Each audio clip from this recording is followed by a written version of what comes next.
ተፎካካሪዎቹን በእጥፍ የበለጠው በአንድ ቀን ውስጥ ሩብ ሚሊዮን እይታዎችን ያስመዘገበው ወጣቱ ኮሜዲያን ያሲ ነው። ያሲን ረዲ ማን ነው? ከ5 ኪሎ ቅድስተ ማርያም ግንብ ስር ካደረባቸው ጨለማ ምሽቶች እስከ ደማቁ የቴሌቪዥን መብራቶች ዛሬ ስለ ያሲኖ የማናውቃቸውን አስገራሚ ታሪኮች ከኮሜዲያን አዝመራው ጋር ስላለው ብርቱ ፍክክርና ስለ ግል ህይወቱ በዝርዝር እንመለከታለን። ኮሜዲያን ያሲኖ ያሲን ረዲ ከጎዳና እስከ ኢቢኤስ የቤተሰብ ጨዋታ መድረክ እየሞከርኩኝ ነው። ይህቺ አጭር ሐረግ ዛሬ የኢትዮጵያውያን የኑሮ መዝሙር ሆናለች። ግን ከዚህች ፈገግታን ከጫረች ሐረግ ጀርባ ያለውን የረሃብ የትግልና የጽናት ታሪክ ያውቁት ይሆን? ዛሬ በኢቢኤስ የቤተሰብ ጨዋታ መድረክ ላይ ተፎካካሪዎቹን በእጥፍ የበለጠው በአንድ ቀን ውስጥ ሩብ ሚሊዮን እይታዎችን ያስመዘገበው ወጣቱ ኮሜዲያን ያሲ ነው።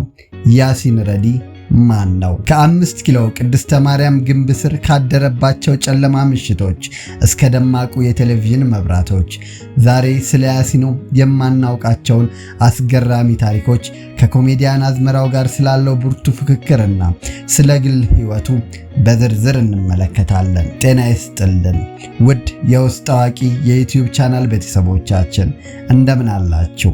ይሄው ዛሬም በቻናላችን ከላይ የሚታየውን ገብሱን ሳይሆን ውስጡን የሚካሄዱ እውነታዎችን፣ መረጃዎችንና ትምህርቶችን ልንነግራችሁ ተዘጋጅተናል። እውነትን ከምንጩ መረዳትና ማወቅ ከፈለጉ ወደ ውስጥ አዋቂ ዩቲዩብ ይምጡ። ትክክለኛ ቦታ መርጠዋል። ትክክለኛ ስፍራ ላይ ነዎት። እኛ ጋር መረጃ ብቻ ሳይሆን እውነት አለ። ሰብስክራይብ በማድረግ ቤተሰቦቻችን የሆነው በተወዳጁ አርቲስት ነፃነት ወርቅነህ ህልፈት ምክንያት መሪ አጥቶ የቆየውና በብዙዎች ዘንድ የሚናፈቀው የቤተሰብ ጨዋታ ፕሮግራም አዲስ መሪ ለመሰየም 3 እጩዎችን ይዞ ብቅ ብሏል። ኮሜዲያን ያሲኖ፣ አርቲስት ንጹህ ኃይሌ ሻሼ፣ ኮሜዲያን አዝመራው። የመጀመሪያውን የሙከራ ክፍል ተረክቦ ያቀረበው ኮሜዲያን ያሲኖ ሲሆን ተከታዩን ደግሞ አዝመራው መርቶታል። የአርቲስት ንጹህ ኃይሌ ወይም ሻሼ አቀራረብ ደግሞ በተመልካች ዘንድ በጉጉት ይጠበቃል። ነገር ግን የመጀመሪያዎቹ ውጤቶች አስገራሚ ሆነዋል። ቁጥሮች ይናገራሉ። ሁለቱንም ክፍሎች በመጀመሪያዎቹ 13 ሰዓታት ስናነጻጽር ያሲኖ አዝመራውን በእጥፍ በሚበልጥ ቁጥር በልጦታል።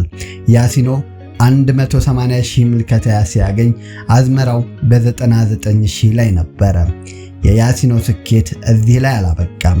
ባለፉት ጥቂት ቀናት ብቻ ቪዲዮ ከ690,000 በላይ ምልከታዎችን በማግኘት ከነፃነት ወርቅነህ ምርጥ ኤፒሶዶች ጋር መስተካከል ችሏል። በዩቲዩብ በተለቀቀ 24 ሰዓት ባልሞላው ጊዜ ውስጥ ደግሞ ከ254,000 በላይ እይታዎች፣ ከ14,000 በላይ ላይክ እና ከ3,400 በላይ አስተያየቶች ተጎድጉደውለታል። ታዳሚው ለቦታው ተስማሚ ነው የሚል ምስክርነቱን እየሰጠው ይገኛል። ምንም እንኳን ሌሎች እጩዎች የመቅረብ ዕድል ቢኖራቸውም ያሲኖ ያስመዘገበው ውጤት ግን ለተፎካካሪዎቹ ብርቱ ፈተና እንደሚሆን ግልጽ ነው። በቅርቡ ደግሞ የተለመደውን የሀገራችንን ሰላምታ መልስ የተገዳደረ በኮሜዲያን ያሲኖ የቀረበው ቀልድ አዘል መልእክት በብዙዎች ልብ ውስጥ በአሉታዊና አዎንታዊ መልኩ ስፍራን ይዟል። እየሞከርኩኝ ነው። ይህ ቃል ለምን እንዲህ ገነነ? ብዙዎች አባባሉ አሁን ያለንበትን የኑሮ ውድነትና ማህበራዊ ጫና በትክክል እንደሚገልጽ ይናገራሉ። ተስፋ መቁረጥን ሳይሆን በመታገል ውስጥ ያለን ጥንካሬ ያሳያል። ከሀገር ውስጥ እስከ ባህር ማዶ ያሉ ኢትዮጵያውያን ብቻዬን አይደለሁም፣ ሁሉም እየሞከረ ነው የሚል ስሜት እንዲጋሩም አድርጓቸዋል። በእርግጥ ሁሉም ሰው አልደገፈውም። አባባሉን የተቃወሙ የፖለቲካና የሃይማኖት ሰዎች ቢኖሩም የቃሉ ተጽዕኖ ግን አሁንም የማህበራዊ ሚዲያ ገጾችን እያጨናነቀ ይገኛል። ያሲኖ ዛሬ ላይ የቆመው በድንገት አይደለም።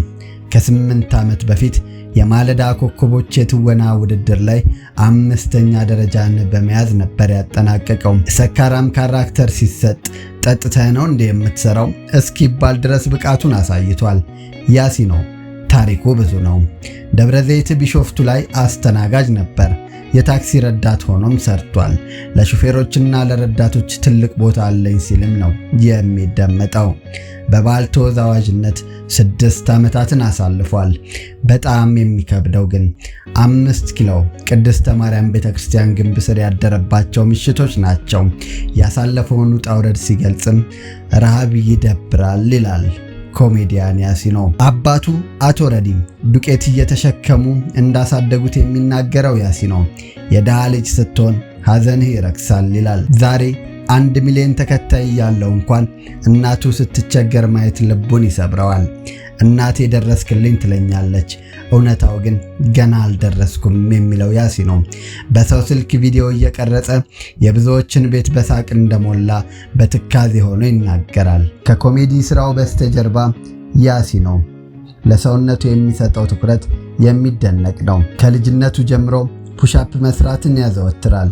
ብዙዎች የእሱን ሲክስ ፓክ አይተው ሲደነቁ፣ እንዲሁም ይዋጣልን የሚል ጥያቄ ሲያቀርቡለት፣ እርሱ ግን በሚገርም ትህትና እኔ ገንዘብ ቢዋጣልኝ ነው ደስ የሚለኝ በማለት በቀልድ አዘል መልእክት መልሱን አስተላልፏል።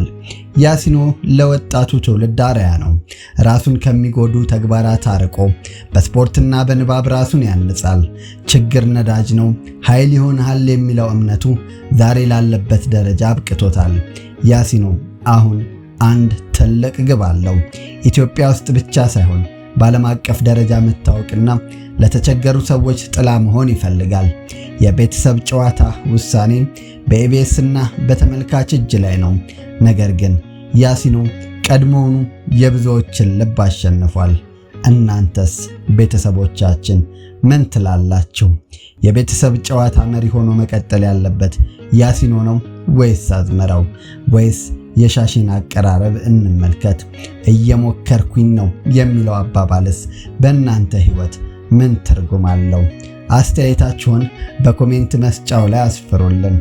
ቪዲዮውን ላይክ ማድረጋችሁንና ለወዳጆቻችሁ ሼር ማድረጋችሁን አትርሱም። እንዲህ አይነት አነቃቂና አስተማሪ መረጃዎች እንደዚሁም ታሪኮች እንዲደርሷችሁ ቻናላችንን ሰብስክራይብ ማድረግ እንዳትረሱ። ለዛሬው በዚሁ አበቃን። ስለተከታተላችሁን እናመሰግናለን። በቸር ያገናኘን።